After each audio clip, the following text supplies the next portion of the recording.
আব্বা এই দেখো আমার এই বছরের ঈদের নতুন জামা। এই এটা কি পরছস তুই? যা আমি যেটা দিছি সেইটা পরে আয়। Oh no!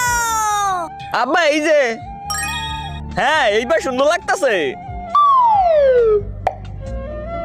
আব্বা এটা একটু বড় লাগতাছে না? বড় কোথায় বড়? 4-5 বছর পর তাইলেই ঠিক হয়ে যাইবে। Okay! কিন্তু বর্তমানে পাপা, আরে আমার পোলার তো একদম নায়কের মতো লাগতাছে, কিন্তু আমার কাছে এই ড্রেস ভালো লাগে না। আমি এরকম ড্রেস পরতে চাই না। তাইলে তোর কেমন ড্রেস পছন্দ? 1 মিনিট দাঁড়াও, পরে যাইতাছি। কিন্তু তার আগে এই ছবিটিকে ভালোবেসে থাকলে ভিডিওটিতে লাইক করে চ্যানেলটি সাবস্ক্রাইব করে দাও। আর যদি সাবস্ক্রাইব না করো তাহলে বুঝো তুমি এই ছবিটিকে একটুও ভালোবাসো না। আর কমেন্ট বক্সে অবশ্যই লিখে যাও আই লাভ আল্লাহ। পাপা